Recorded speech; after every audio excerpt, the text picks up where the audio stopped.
প্রায় 5 মিটার লম্বা একটি ইন্ডিয়ান পাইথন নিঃশব্দে বাঘিনীর গুহার দিকে এগিয়ে আসছিল। কয়েকটি বাঘশাবক গভীর ঘুমে আচ্ছন্ন ছিল। তাদের বিন্দুমাত্র ধারণা ছিল না যে বিপদ ঠিক তাদের পাশেই এসে গেছে। অজগরটি ধীরে ধীরে আরো কাছে চলে এলো। হঠাৎ একটি শাবকের ঘুম ভেঙে গেল এবং ভয়ে তার পুরো শরীর কেঁপে উঠল। কিন্তু স্বভাবগত সাহসের কারণে সে সামনের শত্রুর দিকে গর্জন করে উঠল। এদিকে মা বাঘিনী একটু দূরে শিকার করছিল। শাবকের আওয়াজ শুনেই সে সঙ্গে সঙ্গে সতর্ক হয়ে গেল। সামনে দাঁড়িয়ে থাকা চিতল হরিণকে ছেড়ে দিয়ে মুহূর্তের মধ্যে সে শিকারী থেকে মায়ের রূপ নিল। তার ভয়ঙ্কর গর্জন পুরো জঙ্গলে প্রতিধ্বনিত হলো। জঙ্গলের এই শক্তিশালী শাসকের উপস্থিতি বুঝতে পেরে অজগরটি ধীরে ধীরে পিছিয়ে গেল এবং অন্ধকারে হারিয়ে গেল। বিপদ কেটে গেল। বাঘিনী একে একে তার সব সন্তানকে চেটে দেখে নিশ্চিত করলো যে সবাই নিরাপদে আছে। কিন্তু সবচেয়ে ছোট শাবকটি পুরোপুরি জাগলোই না, শুধু পাশ ফিরল এবং আবার ঘুমিয়ে পড়ল। আজকের গল্পের নায়িকা অম্বা, 3 বছর বয়সী এক বাঘিনী এবং তার 4টি সন্তান। প্রথমবার মা হওয়া অম্বার জন্য 4টি শাবককে সামলানো সহজ ছিল না, কিন্তু চারপাশে বানরদের সতর্ক সংকেত তার সাম্প্রতিক বিপদ জানিয়ে দিচ্ছিল যে এই গুহার নিরাপদ নয়, তাদের নতুন আশ্রয় খুঁজতে হবে। পরের সকালে অম্বা তার 4 সন্তানকে নিয়ে নতুন বাড়ির খোঁজে বেরিয়ে পড়ল। প্রথমবার গুহার বাইরে আসা শাবকদের কাছে পথের প্রতিটি দৃশ্য ছিল বিস্ময়কর। নিজেদের শক্তি সম্পর্কে ধারণা না থাকায় তারা একটি পূর্ণবয়স্ক ময়ূর দেখে ভয়ে সংকুচিত হয়ে গেল। ময়ূরের বিশাল পাখা তাদের কাছে ভয়ঙ্কর মনে হচ্ছিল। অম্বা কাছেই শান্তভাবে বিশ্রাম নিচ্ছিল। পাথরের একটি ফাটল তার কাছে থাকার জন্য উপযুক্ত মনে হলো। কিন্তু এই জঙ্গলের মালিক আগে থেকেই ছিল আর্থার, এক পূর্ণবয়স্ক পুরুষ বাঘ। কিছুদিন আগেই আর্থার অম্বার সঙ্গীকে পরাজিত করে এই এলাকার নতুন রাজা হয়েছে। বাঘদের নিয়ম অনুযায়ী নতুন রাজা পুরনো পুরুষ বাঘের সন্তানদের নিজের এলাকায় থাকতে দেয় না, কারণ ভবিষ্যতে তারা তার জন্য হুমকি হয়ে উঠতে পারে। প্রায় 250 কেজি ওজনের আর্থার ছিল অম্বার জন্য অসম্ভব শক্তিশালী প্রতিদ্বন্দ্বী। তাই তার সামনে একটাই পথ খোলা ছিল, সন্তানদের নিয়ে তার চোখের আড়ালে থাকা, যেন জঙ্গলের কোনো অদৃশ্য ছায়া। 4টি ক্ষুধার্ত শাবককে দুধ খাওয়াতে খাওয়াতে অম্বা প্রায় ক্লান্ত হয়ে পড়ত। বেশি দুধ উৎপাদনের জন্য তাকে আগের চেয়ে অনেক বেশি শিকার করতে হতো। কিন্তু প্রতিটি শিকারই ছিল নিজের উপস্থিত প্রকাশ করার ঝুঁকি। নতুন রাজার এলাকায় শিকার করা মানে যেন তলোয়ারের ধার ধরে হাঁটা। অম্বা বাতাসের দিককে কাজে লাগিয়ে ধীরে ধীরে এগিয়ে গেল। সামনে চিতল হরিণের একটি পাল ঘাস খাচ্ছিল,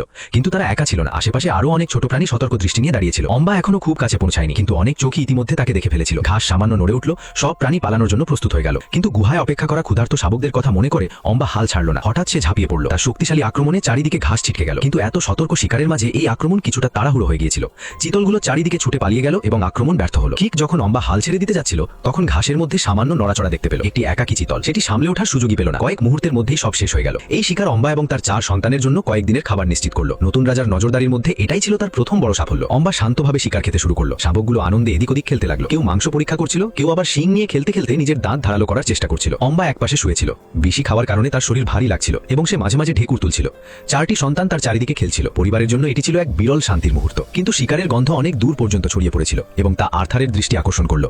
গন্ধ অনুসরণ করে সে সেখানে পৌঁছে গেল। অম্বা বুঝতে পারছিল না আর্থার খাবারের জন্য এসেছে নাকি তার সন্তানদের জন্য। সে প্রতিটি নড়াচড়ার দিকে সতর্ক নজর রাখছিল। আর্থার তার দাঁত বের করে নিজের শক্তি আর কর্তৃত্ব প্রদর্শন করল। বিপদ টের পেয়ে শাবকগুলো পাথরের ফাটলের মধ্যে লুকিয়ে পড়ল। আর্থার ধীরে ধীরে সামনে এগিয়ে এসে নিজের এলাকা চিহ্নিত করল। অম্বা এক মুহূর্তেও দেরি না করে সিদ্ধান্ত নিল। সে আর্থারকে শিকারের কাছে নিয়ে গেল এবং কোনো সংঘর্ষ ছাড়াই নিজের শিকার ছেড়ে দিল। আর্থার সন্তুষ্ট মনে সেটি গ্রহণ করল এবং শিকার নিয়ে চলে গেল। আবার সবকিছু শান্ত হয়ে গেল। পরিবারটি আরও একটি বিপদ থেকে রক্ষা পেল। কিন্তু এখন এই জায়গাটিও আর নিরাপদ নয়। তাদের আবার নতুন আশ্রয়ের খোঁজে যেতে হবে।